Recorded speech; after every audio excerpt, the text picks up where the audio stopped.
राम राम. मी Prakash Mahajan, Mahajan and Mahajan YouTube चॅनलसाठी. मी आज महाराष्ट्रातल्या आणि देशातल्या काही लोकांचं नागडं स्वरूप, म्हणजे हा शब्द मी जाणून बुजून वापरतो आहे. हे लोक कसे दुटप्पी आहेत, हे लोक कसे सोयीचं राजकारण करतात. अख्ख्या देशभर हे ओरड करतायत की संविधान धोक्यात आहे, देशात हुकुमशाही आहे, मोदी हे हुकुमशाहीकडे चाललेले आहेत, मोदी हे हुकुमशाह आहेत. अशी ओरड करणारे लोक आज तुम्हाला त्यांना उघडं पाडायचं आहे. जंतर मंतरवर जे आंदोलन झालं, माझी माहिती जर चूक नसेल तर फक्त 20 जून रोजीच सकाळी 10 ते संध्याकाळी 5 आंदोलन करायला परवानगी दिली होती. माझं चूक असलं तर आपण मला कॉमेंटमध्ये दुरुस्त करा. आणि बघा, यांना असं वाटत होतं की अभिजित दिपकेला विमानतळावरच अटक करण्यात येईल, त्याला आंदोलनच करू दिलं जाणार नाही. पण अभिजित दिपके विमानतळावर उतरल्या त्याला आंदोलनाची परवानगी दिल्ली पोलिसांना आपणहून देऊन टाकली.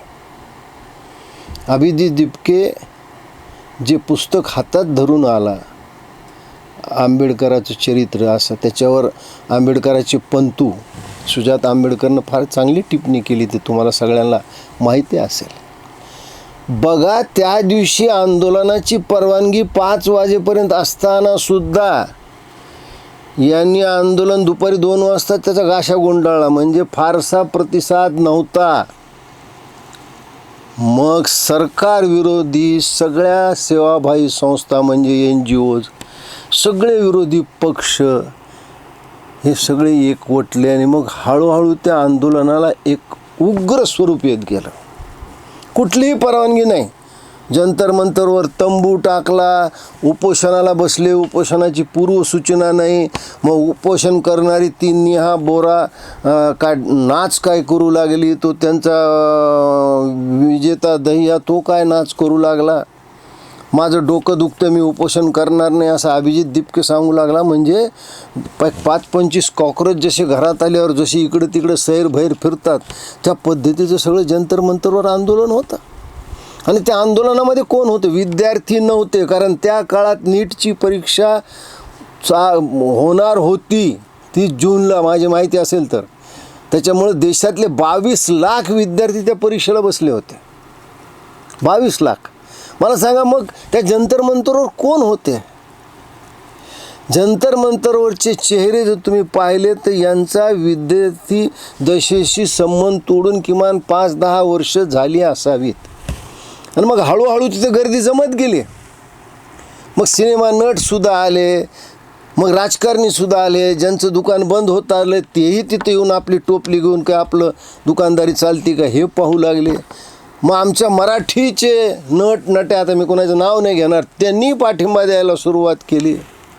आमच्या शबाना आझमीसुद्धा तिथं आल्या. आणि मग आमचे मुल्ला नसरुद्दीन काय म्हणले की कुत्र्याच्या तोंडात जर हाड असेल तर कुत्रा भुंकत नाही, असंही काही त्यांनी एक बाष्कळ विधान केलं. प्रकाश राज, त्याचं तर पंतप्रधानाशी मोदींशी जन्मजन्मीचं वैर असल्यासारखं, तोही तिथं आला. आणि हे आंदोलन एक उग्र स्वरूप झालं. ते आंदोलन नव्हतंच. अहो, दिवसातून 4-4, 5-5 वेळा खायला प्यायला सगळी मौज होती. अश्लील हावभाव चालू होते, गलिच्छ शिव्या चालू होत्या. कधी तिथं जनगणमन झालं, वंदे मातरम झालं, हे काहीही कुणाला माहीत नाही आहे.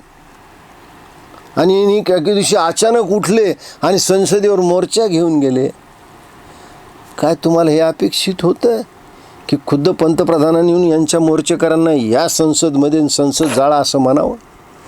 मला सांगा, त्यावेळेस पोलिसांनी जो काही बळाचा वापर केला, त्या पोलिसाच्या नावाने टाहो फोडणारे नेते.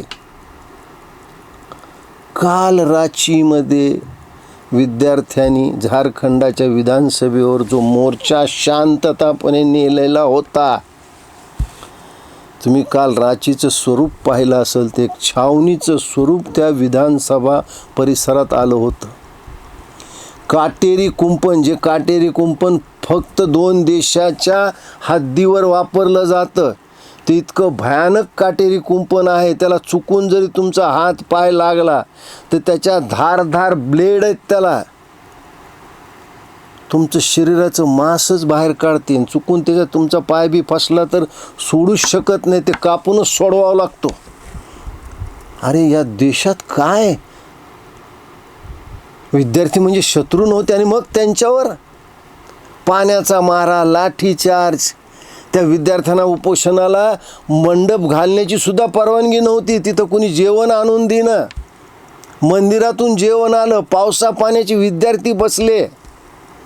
आणि काल या देशाचा एक पत्रकार अमन चोपडा यांनी त्याचं वृत्तांकन केलं असताना, तो सकाळी नाश्ता करत होता, त्याला तिथून उचलून पोलीस स्टेशनमध्ये डांबून ठेवण्यात आलं, कारण तो रांचीच्या विद्यार्थी आंदोलनाचं वृत्तांकन करत होता. बघा किती फरक आहे.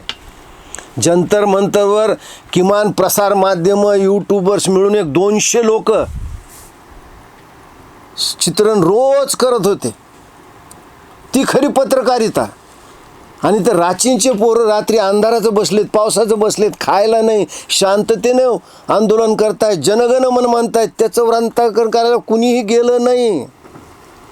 ते काय मुंबई तकचं एक मराठी काय यूट्यूब चॅनल आहे का मला माहीत नाही, त्याची कोण अनुजा धाकरस असं तिचं नाव आहे. 4 दिवस झाली इथं छत्रपती संभाजीनगरमध्ये बसली त्या अभिजित दिपकीची मुलाखत घेण्यासाठी. अगं बाई तू तिथं का गेली नाही, का रांचीला गेलं नाही? मी आजच एका पत्रकाराला एक SMS टाकला की बाबा तू एवढं सगळं देशभर हाकल्या मारीत फिरतो, तू कुठं रांचीत गेल्याचं माझ्या पाहण्यात नाही आलं. किती दुटप्पीपणा आहे. आता याला कोणचा मीडिया म्हणावं? कुठं गेली ती स्प्राहा जोशी, तो अजून एक जोशी, कुणतरी ते हास्य जत्रेमध्ये नाकानं पिपाणी वाजवणारा, तो कुठं गेला? यांचं सगळं प्रेम, यांचा सगळा उमाळा फक्त जंतर मंतरवरच. कारण जंतर मंतरचं आंदोलन एका राजकीय हेतूनं प्रेरित होतं, ते विद्यार्थ्यांच्या हितासाठी नव्हतं, म्हणून हे सगळे तिथं गेले होते. आणि आज रांचीला कोणी गेलं नाही. कुठेच राज ठाकरे, कुठेच उद्धव ठाकरे, कुठं त्यांचे 2 सुपुत्र तिथे गेलते ना जंतर मंतरवर. विसरळू आमचे राजकुमार आणि लगळानू आदित्य, का नाही गेले रांचीला? ते एक शब्द कोणी बोलला या ठाकरे बंधूपैकी? नाही बोलले. हे लिब्रांडो पत्रकार रांचीच्या आंदोलनावर एक शब्द बोलत नाहीत. रांचीच्या आंदोलनात विद्यार्थ्यांनी जो शांततेचा मार्ग अवलंबला, जो फक्त विद्यार्थ्यांचाच प्रश्न अवलंबला, नेहा बोराच्या अंगावर शै बरोबर टाकली.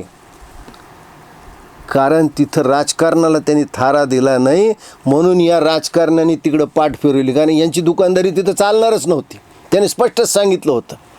पण जंतर मंतरवर आपली गेलेली पत, आपली बंद पडत चाललेली दुकानदारी सुरू राहावी, पत मिळावी म्हणून जाणार हे सगळे लोक रांचीला मात्र गप बसले.